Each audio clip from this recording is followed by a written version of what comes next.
So my opening talk has the topic, what kind of spirituality exists in Waldorf pedagogy? And as you will see, I put it in a bit of a different framework. I will show this to you now. Open my PowerPoint. Yes, and I put it, Waldorf Pedagogy and Spirituality, a Critical Reflection. And this is the title. During developing the lecture, I got the impression that this title is a bit more appropriate. So what is the background of that question I put for this first talk? All of you know that there is, so to speak, a certain problem in the perception of Waldorf education in the public. So as I can say out of a German perspective, but as far as I know, it's very much valid for other countries and other cultures too. People would say, yes, Waldorf schools and Waldorf education, it's a really good pedagogy, but they have certain problems with the impact of anthroposophy and with the impact of the work of Rudolf Steiner, and especially in the Western world, with the impact of spirituality. So people would say, yes, let's take the methods of Waldorf, let's take maybe all the good ideas of Waldorf, but it would be better get some kind of distance and maybe getting rid of anthroposophy and Rudolf Steiner. This is, so to speak, the way Waldorf is approached in the public. And it's not only a suggestion. It's right now, especially I can say that for Germany in the last years, it's not only a nice suggestion or a topic to talk about, it's really a harsh critic which is formulated that way, that there is a problem around Waldorf pedagogy and that spirituality and anthroposophy is the main problem. So my idea is we have to face that. We have to speak about it. And the question is, what do we understand by spirituality? Of course, there are many different concepts of spirituality in the world. And every single religion, every single culture has its own type of spirituality. And of course, we have to face the question for ourselves, what kind of spirituality is expressed in Waldorf pedagogy and what is the type of spirituality Rudolf Steiner developed within anthroposophy?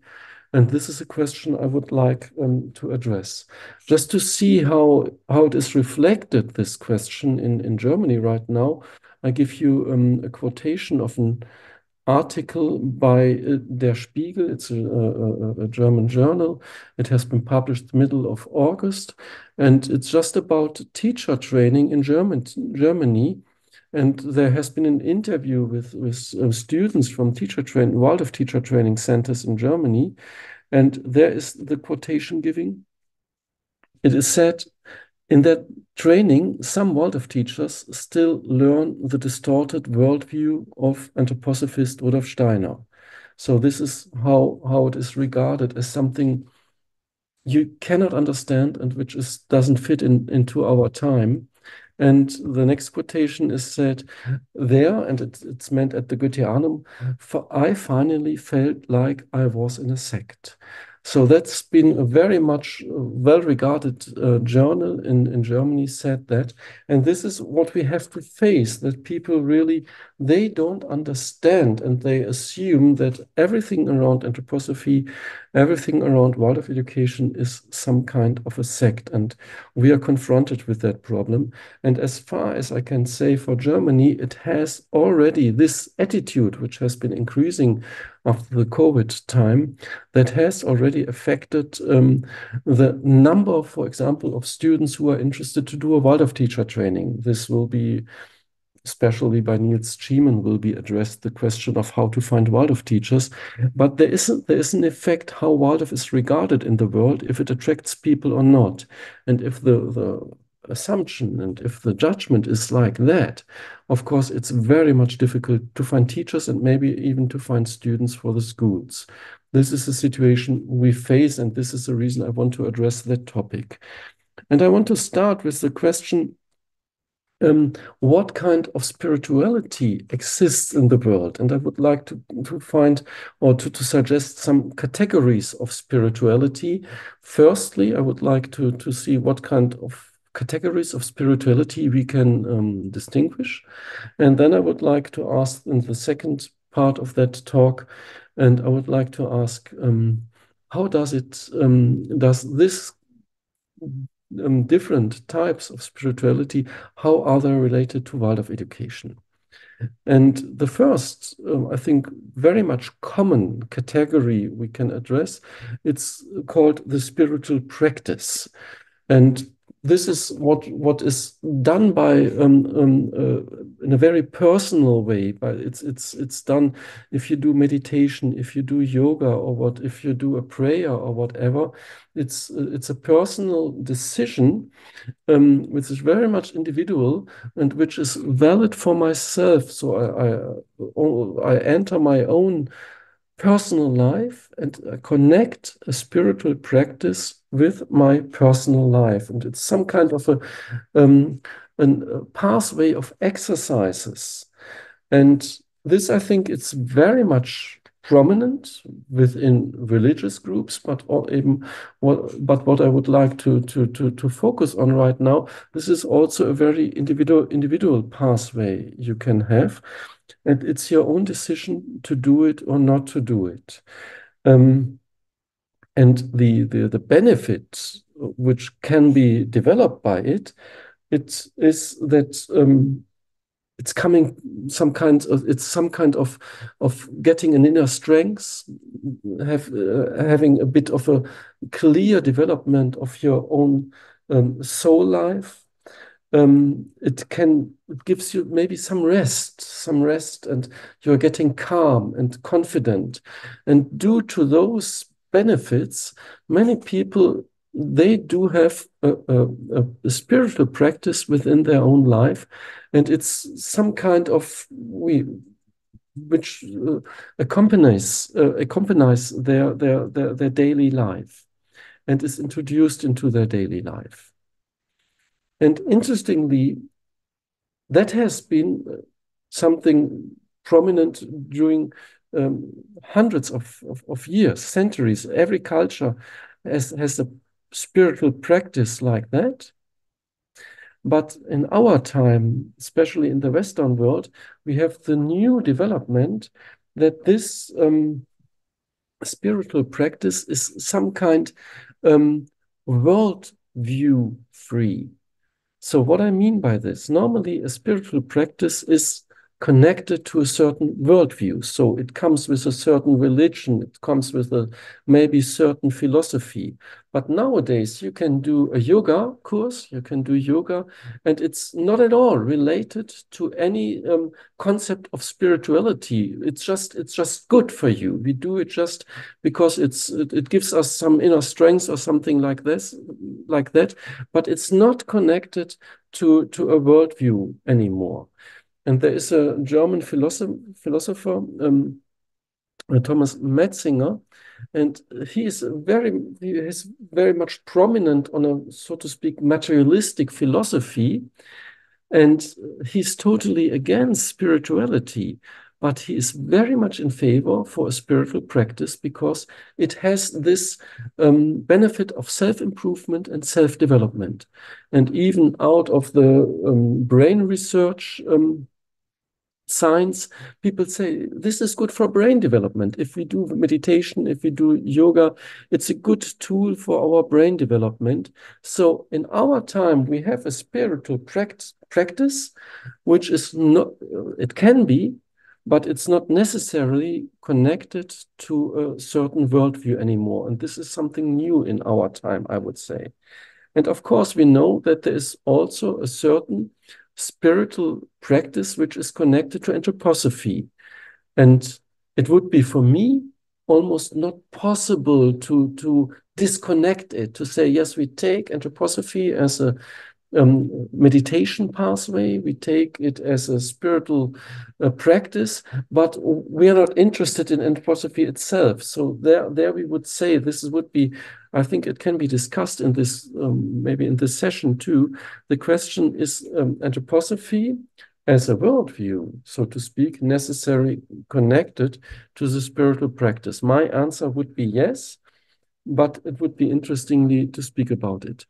Of course, we have to be aware that with this spiritual practice, there can be also it can be, it's not a must, but it can be related some kind of egoism and self-centeredness. So we do it and have the feeling of maybe being better people than others, because we have that strength, we have that power, we have that commitment and so on.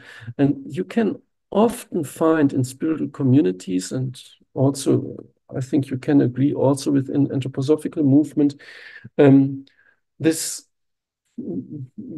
there's some kind of a feeling of having a higher level, of being a better person by doing meditation. And I would say this is counterproductive. That would be a problem. But some kind of self-centeredness, of being self-satisfied and so on, can go together with spiritual practice, and we should be aware of that. Even Rudolf Steiner speaks about it in his books about spiritual practice. The next category I would like to introduce, I call it number 2, spirituality with or as a reference to transcendence. So this concept of spirituality you find in every religion. So as the spiritual practice can happen with only within my soul, with only it's an immanent factor of my own soul life. Every religion, every religious culture has a metaphysical world, and to this metaphysical world, which is very much differentiated, there are many narratives around, which is often very much complicated if you look from the outside. If you see all the narratives about gods in Hinduism, in the Hinduistic religion, you can see it's so much differentiated. It's a bit difficult to understand, and you can study it. You can study the metaphysical world of every single religion. So this is spirituality, which is totally related to a world we cannot see, we cannot experience directly with our normal modern way consciousness. So our normal consciousness is not aware of a world like that. And it's maybe normally religions would say it's just a question of belief. It's not a question of knowledge. It's not, we cannot we cannot gain knowledge from those worlds. We can only believe. And we know that anthroposophy has a different stance in that. When Steiner says that we can have knowledge from higher worlds, this is something totally new, but nevertheless, we have this differentiation that there's a transcendent world which is beyond, so to speak, beyond our world. And in anthroposophy, of course, we have all those ideas of hierarchies, which is also in relation to Christianity, of course. We have, Rudolf Steiner speaks about elementary beings. So there are beings in that world we can't perceive with our physical eyes, so to speak.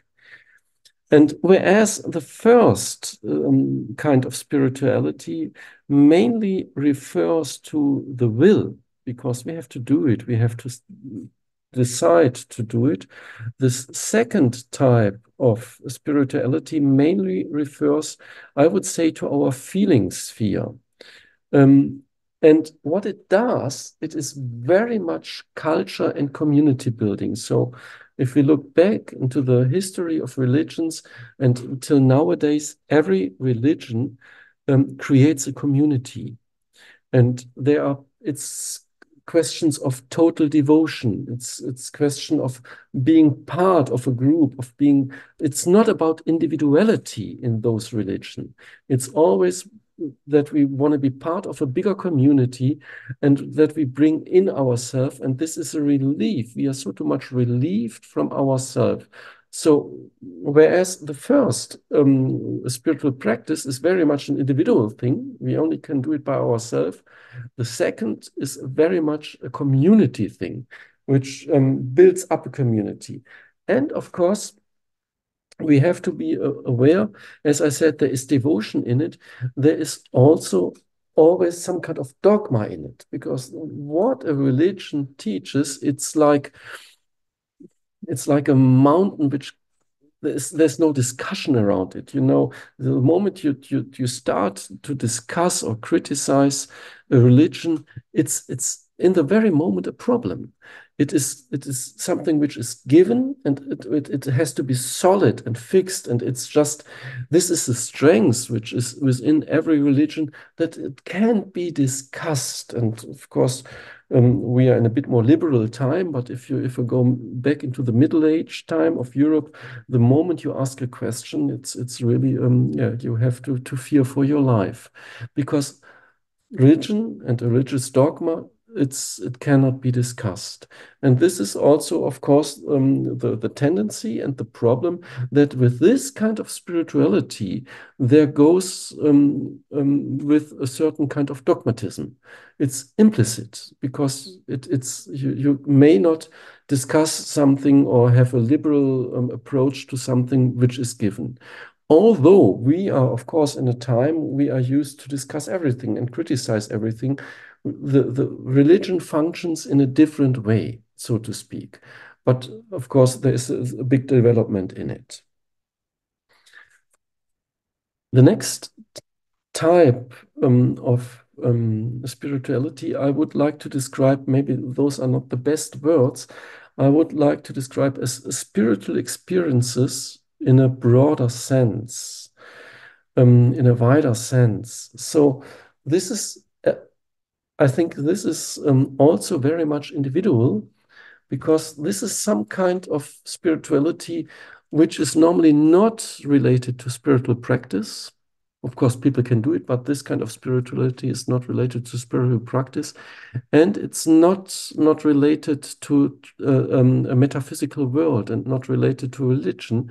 This kind of spirituality, as I can observe it in our time, is very much related maybe to nature experiences, so that the moment you are in nature, you can have an experience that there is some kind of a higher content, a universal, yeah, universal dimension.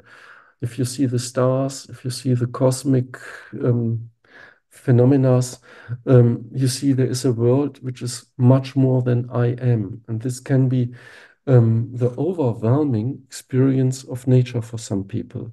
And we go into nature because we get the feeling there is something more than we are. And it's not only the big phenomena like the cosmic stars and planets and everything. It's every single animal, it's every single plant. It's just a question, if you have interest in it, if we want to rely to it, if we want to observe it, then we relate to nature in some kind spiritual way. This is for some people very much prominent. For others, maybe it's the same with the arts, maybe with music. If you listen to Bach music or Beethoven music or whatever, you can have some kind of what you would say for yourself, a spiritual experience. And also with literature, also with painting and sculpturing, whatever the field of art is you are interested in. And it's for the personal life, if you have an interest like this, it can be deepened endlessly. So there is no ground. The moment you start to get interest into the arts and maybe into music, the more you spend time with it, the deeper the experience gets. So this is a satisfying thing around that you really have there is some kind of development in it, that it's never getting boring or something like that. And so it becomes a prominent part in our life. And I think a third field, which is very much important for many people in this area, and you might questioning yourself if this is actually the best way to put it, if you phrase it as a spiritual experience. This is when you have social encounters. So you fall in love with someone, you're in a partnership with someone, or I think the most, or for many people, the most impressive experience is if you receive a child, if you become a mother and father, and because there is something, your whole life is devoted to that child, and your whole life gets a new orientation. And I think this is some kind of, yeah, life spirituality we can experience, and which is gives us something, so to speak, something meaningful, which is important for us. Those are three types of spirituality I would like to express. And before I go into a fourth type, I would like to ask the question, if you want to um, understand the concept of spirituality, what is meant, what phenomena are connected to spirituality. So I would like to mention some of those aspects. It is for everyone's life, spirituality provides some kind of something which is meaningful, something which gives us an orientation, which gives us a sense, brings something senseful in our life. And we are touched by it deeply. It's not something just we consider as a good idea, or what we consider as a good theory. So it's not only touches our rational mind. There are many good philosophies which are very much important for our life. But spirituality, it's not only a philosophy where are good ideas we can meet. And it's not only something which touches our feelings. So, of course, there are many things which we are touched in our feelings. Imagine you go to a movie in the cinemas, you can be very much touched. Or for many people, if they go to a sport event, maybe a soccer or football, something like that, and that can become some kind of religion. Yeah, you have a soccer play and you're a fan for a soccer team, and then it's your religion to go there every play, and you have a fever for the outcome and everything. You know, it seems to be almost a religion, and it's very much important for our life. But you know, when I say religion, spirituality brings something meaningful in our life, of course, the sport can be meaningful, but you know, it's limited, so to speak. The moment you have a real crisis in your life, maybe a disease, maybe you face the death of a people who you are connected with, you have a real crisis in our life. Um, this is a limitation, for example, for movies or sport, to give you something meaningful. What is spirituality provides, this is meaningful, which is, so to speak, more than our life, which gives our whole life something where there is sense in. And this is something people are longing for. We can say everyone is longing, if it's justified or not, and if you can discuss it within science, if it's good or not, and just describe it as a phenomena. We are looking for something meaningful, and which is, so to speak, limitless. And this is, and because religion provides it, and also anthroposophy provides it, and we can find it maybe in the arts, something which is gives us this deep experience, then this is what spirituality brings into our life. Um, so far, this question about the concept of spirituality, and now I would like to address the question: what kind of spirituality we can find within anthroposophy? What is the special character of anthroposophy? What is new in it? Because if you regard the critics from the outer world, those people who criticize Waldorf education and anthroposophy, they would say that anthroposophy and the spirituality is some kind of an old-fashioned way of spirituality. So it's some kind of a new religion. But there is no difference to what religion brings. people just claim it is science, anthroposophists claim it's something new, but the critic is it's the same metaphysical world as every religion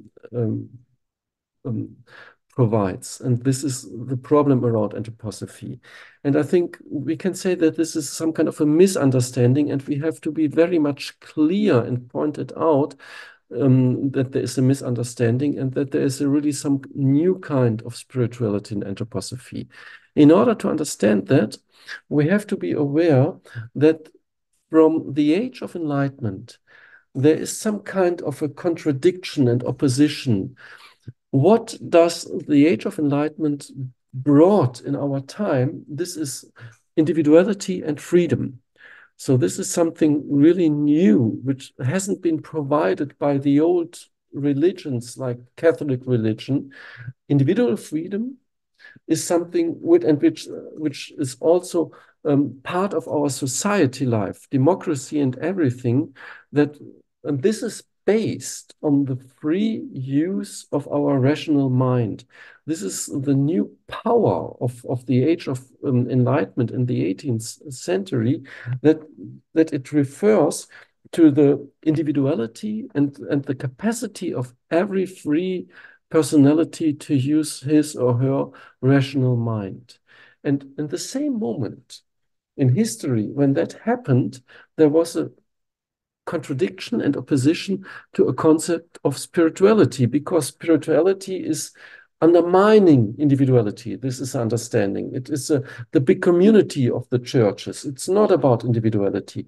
It's not about a critical mind. It's about the dogma and about how it is given through the Bible or every sacred book. So this contradiction is part of our modern day consciousness, that spirituality and rationality and freedom and individuality cannot go together.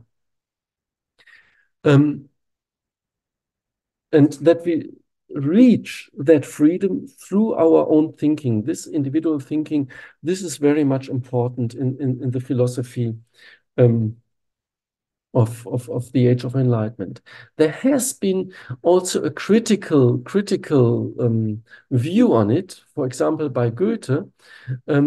He says the same way we gain our subjective autonomy, the same way we gain our individuality, we lose our connection to the world. So it's something we pay a price, so to speak, with our individuality. We lose our connection to the world, and we lose our connection to nature. We lose our connection maybe also to our in social life. And we can, what Goethe predicted 200 years ago, 275 actually, was his when he was born. What he predicted, we can say this is nowadays the social reality in our society, that we have really lost connection to nature. We have lost connection to the universe. We have lost our human connections. And this is a problem of our modern society. So with this stream of individualization, we are also, so to speak, in our autonomy, we are also isolated. And this is a problem, that we are not connected anymore. That our rational mind has the capacity to very much disconnect us and gives us a personal power, but it cannot connect us. And this is the criticism Goethe formulated. And what Steiner did, he asked the question, how can a free individual consciousness and rationality go together with spirituality?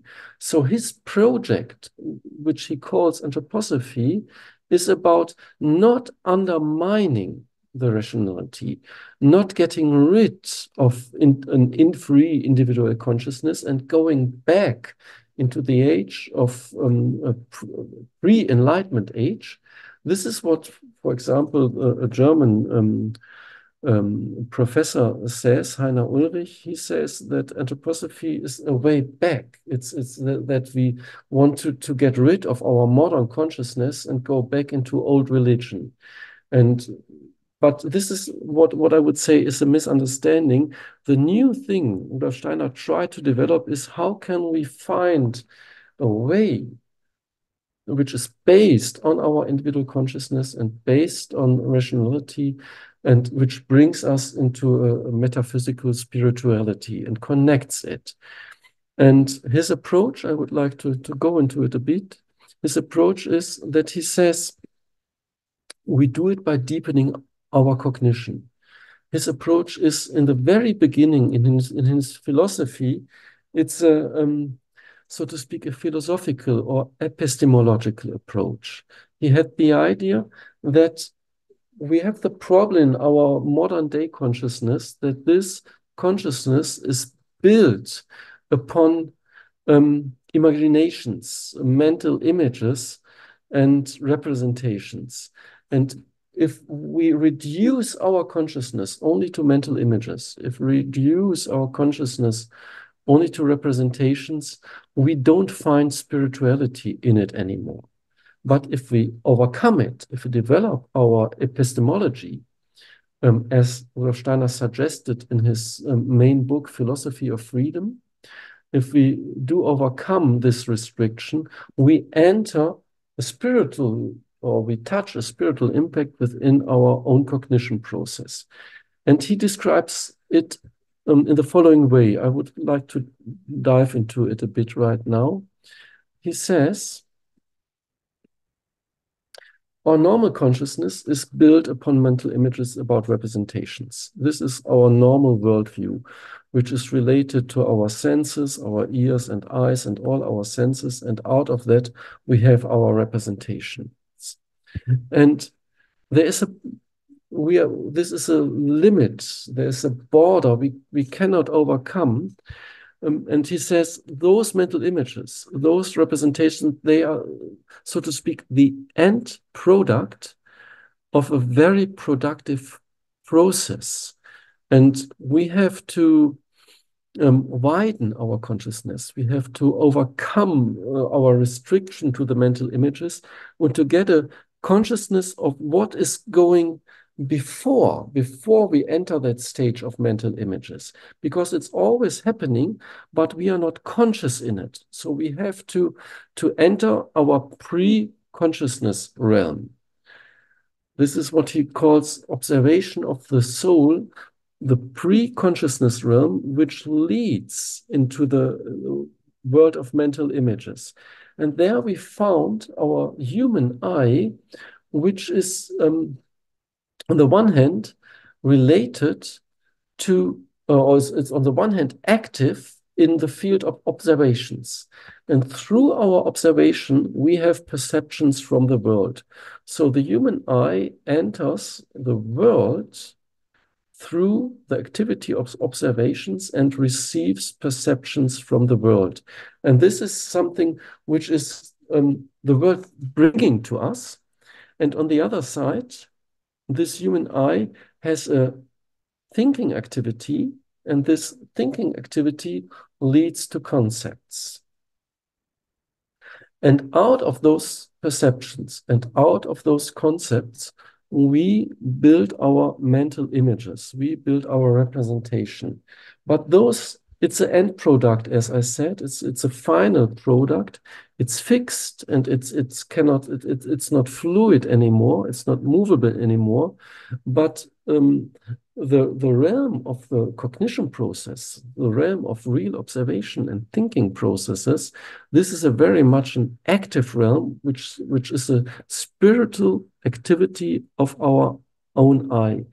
And if we are able to deepen those two fields, the field of perceptions and the field of concepts, and there are, Steiner has learned from people who did that.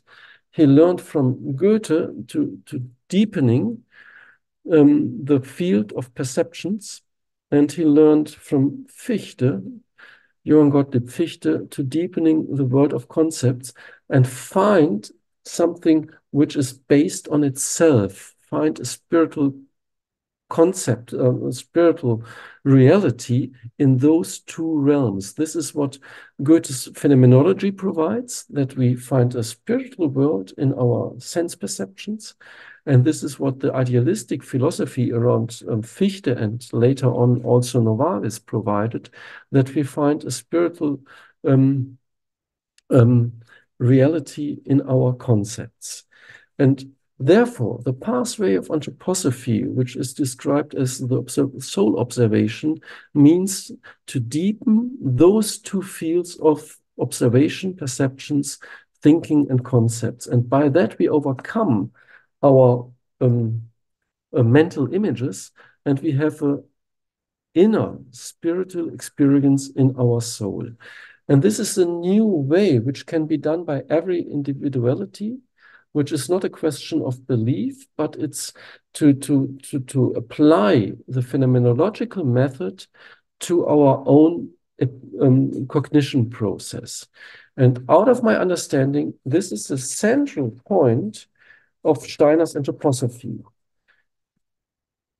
And I would like now to take this into the question, are those four fields of spiritual practice, spirituality with reference to transcendence, a spirituality in a broader sense, and the new spirituality, how does that enter, or how is that related to Waldorf education? Because this is a question we have to answer and we have to be clear about within Waldorf pedagogy. So if we take firstly the spiritual practice, I would clearly say this is not part of our school life. This is not part of Waldorf schools. So with our students, our young students or old students, we don't do meditation, so to speak. We don't do yoga. We don't do spiritual practices, because we would say this is really a question which has to be, it's an individual decision.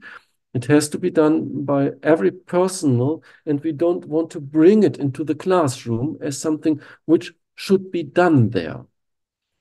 What we actually do, that the way we do our teaching, that there is some kind of a spiritual experience in it, but I will go into that deeper. We don't do yoga or meditation work with our students, but I think it's a very existential and important part of every teacher training and personal self-education of a teacher, that we have a spiritual practice. Steiner was quite clear about that fact, that he said, you can't educate someone else if you don't educate yourself. So self-education is part of being a teacher. And it's a question of,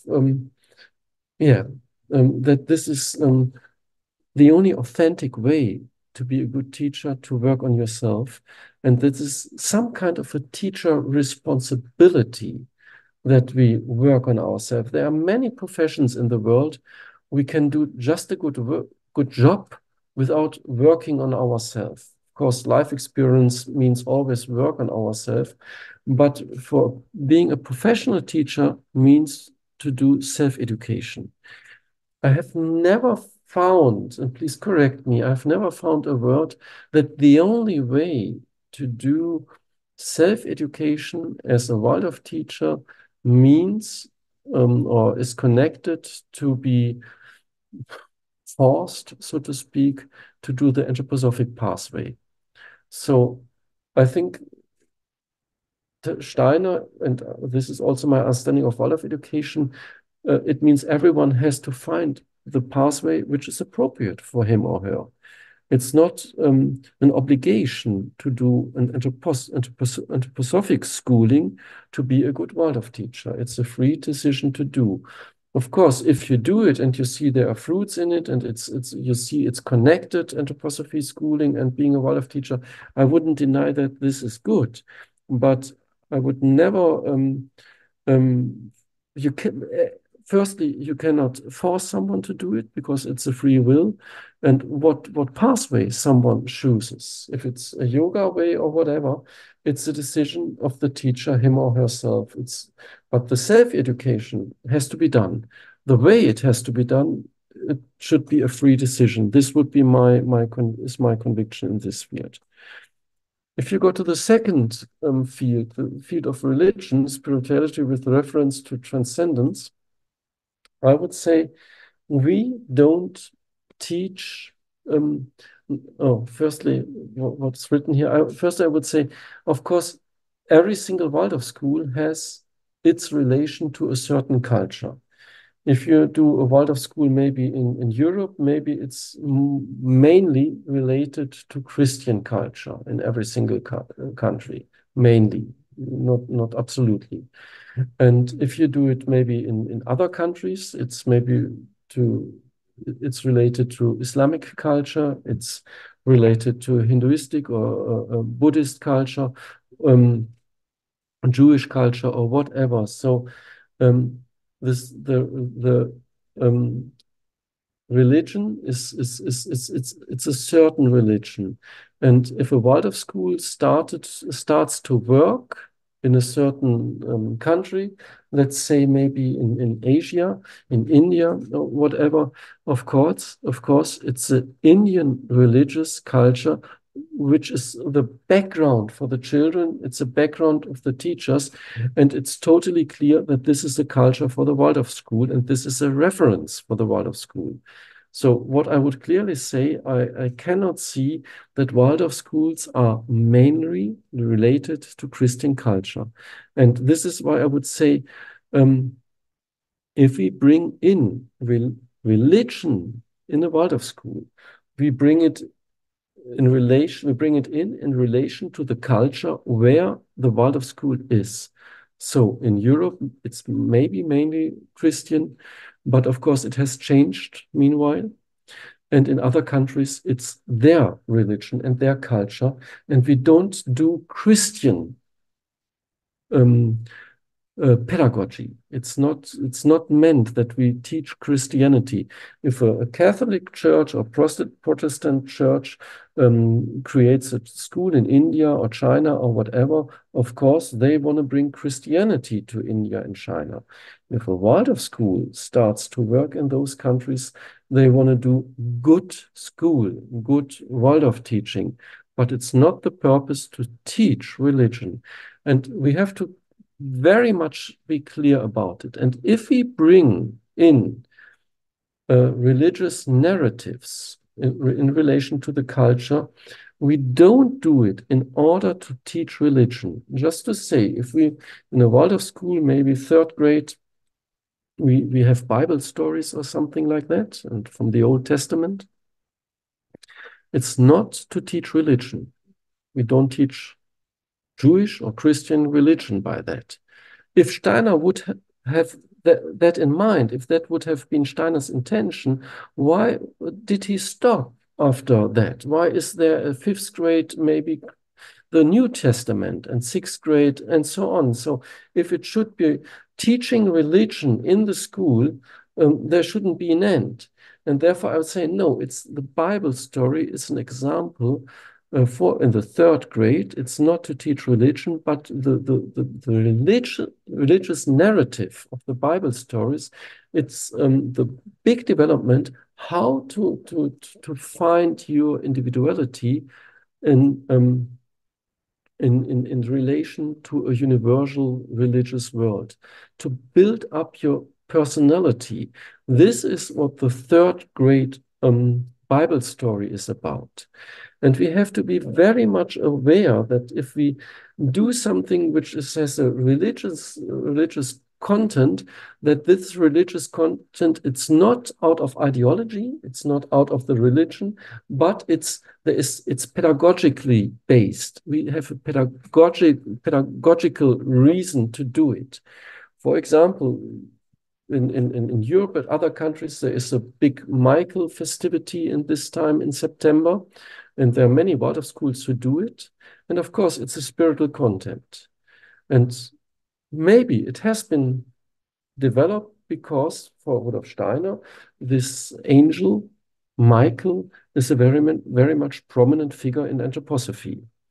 And we know that he speaks about Michael school and the Michael time we are in and so on. And maybe this is the reason Waldorf schools are doing it. But I would say this is the wrong reason. We have to find a pedagogical reason to do it, not a spiritual one. Otherwise, we would teach religion. And furthermore, if you take this fighting the dragon and everything, and you have a Michael festivity in China, that cannot work because it's a total different religious background. So it's not essential, this I would like to say, that we take all the narratives which has been developed through the development of European Waldorf education. I would be very much in favor that every single Waldorf school finds its own relation to the culture where it's in and finds those narratives where you can find a pedagogical argumentation. This is very much important for me. For example, just in a reference to the Christianity, you know, in Waldorf schools, of course, we have the Christmas, December celebration. We have the Holy Night and everything. And of course, the time, this December time in the Waldorf school, you address that Christmas festivity.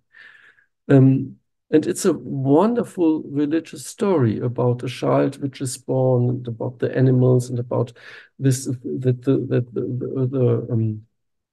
that Jesus Christ, it's really a religion around a child and not, so to speak, an old man. Yeah, this is a wonderful narrative, and that is for the poor people and everything. So the images of the Christmas festivity, those are wonderful pedagogical images. And this is, I think, this is a justification. For example, if the Easter time comes, as far as I know, in a Waldorf school, you don't speak very much about the Eastern time. It's about crucifixion and everything in the first, second, or third grade. We speak about spring and the renewal and everything, but it's not. So this is just to tell you, we have to be very much clear. The Waldorf school is not a school where we teach a certain confession, where we teach a certain religion, but we relate to the culture where the school is, because this is, as I said, it's community building, and we can relate to the values of a culture and to the values of a community. And this is very much a pedagogical purpose, that every child can relate to his or her own culture. This is, so to speak, a goal of education, that the children can relate to the culture around them, and therefore we bring in spirituality. And furthermore, I would like to say that, of course, there is an anthropological argument for doing this, that the young children, they don't have this modern kind of dualism between the ego and the world, the subject and the object. This is a adult consciousness, that subject and object are separated, that there is a dualistic worldview. The world experience of the young children is monistic, and religion gives this feeling of coherence, of this feeling of being related to the world, and therefore this is a pedagogical argumentation to do it in the Waldorf schools. If we go to the third field of spirituality, which I called spirituality in a broader sense, I would say, especially nowadays, it has a very high influence on Waldorf education, much higher than we might think about. I would like to speak about it now, but I will do it by referring to this fourth kind of spirituality. Because, you know, if you remember what I said about this fourth kind of new spirituality, I said it's related to the world of perceptions, and it's related to the eye activity. And how does the world of perceptions enter the classroom? This is what we really want to do in our school. We want that our children meet the world by the subjects we teach. And they should not only take in a materialistic worldview, they should have their own individual experiences. They should really deepen their own perceptions. This is the reason we never teach mental images. We never teach representations. This is really something Steiner was very much strict about. He said, don't bring dead concepts into the classroom. Don't teach dead concepts and something like that. Don't teach abstract concepts. So what we want, which is really important on that Goethean side of our teaching method, that the children can have their own world experience. And we teach our subjects this way, that in a holistic way, the children can meet the world. And by this, I would say we have the interesting situation that many teachers nowadays at Waldorf schools, it's just an observation I have, maybe we can discuss it, but that many teachers in Waldorf schools, of course, they are not anthroposophists. I would say people who would think of themselves of being an anthroposophist, let it be 10% in a Waldorf school, maybe. And people who are members of the Anthroposophical Society or members of the Free Spiritual High School at the Goetheanum in Dornach, this is maybe 2% or 1%. I don't know. It's just an estimation. Maybe you have different observations. But what I would say, like to say that within a normal Waldorf collegium, there are not so many people who have a close connection to anthroposophy, 10%, maybe 20%. But there are wonderful teachers who love their subjects, music teachers, mathematics teachers, biology teachers, whatever, literature teachers, eurythmy, and so on. Those teachers, they love their subject, and they have, as I said, this kind of spirituality on the third level, that by meeting maybe nature, by meeting the arts, by meeting their own subject, they want to deepen their experience, and they find something as a spiritual experience in it. And they get the impression that the Waldorf system, the Waldorf schools, they provide a space of time. You have the main block lessons, what gives you time, and you can do your subject not only for the grades, not only to gain abstract knowledge, but they find in the Waldorf school something which gives them the opportunity, what they live for, to bring to the children. So we have very much dedicated teachers in our school who have that spirituality on the third level, and they find their working place in the Waldorf school, and they can bring in that spirituality into the Waldorf school, and therefore it can live there. This is the one thing. And the second aspect is the I dimension of Waldorf education, that I think I would consider 100%, I would say. In a Waldorf school, we are convinced that every single child is an individuality, is a personality. And when we do our teaching work, we want to create a space for the personality of the child, for the development of the I of the child, and that this can be that the child can have an inner experience of who he is, who she is, in order to have a very good pathway of development. And we just give a space for that. We don't have so many standards. We don't have so many goals that the children should achieve. We always ask the question, if we do something, does it teach a certain subject, to do a certain project or whatever? If we do something, does it help the child to have a better self-understanding? Does it help the child to have a better self-development process?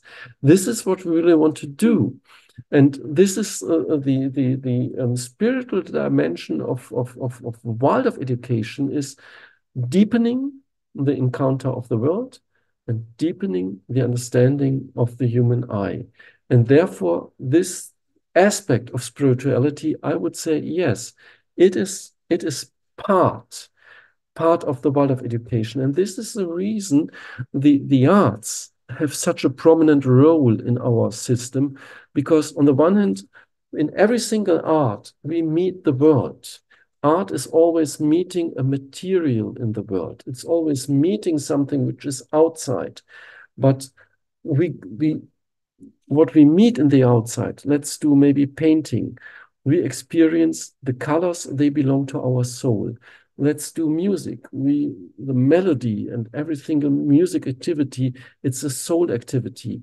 So the arts gives us a realm to deepen our connection to the world, and it comes out of the creativity of the human eye. So I think this is the reason Steiner introduced the art so much into the Waldorf system, because it's the best way for this new spirituality to live in the Waldorf schools.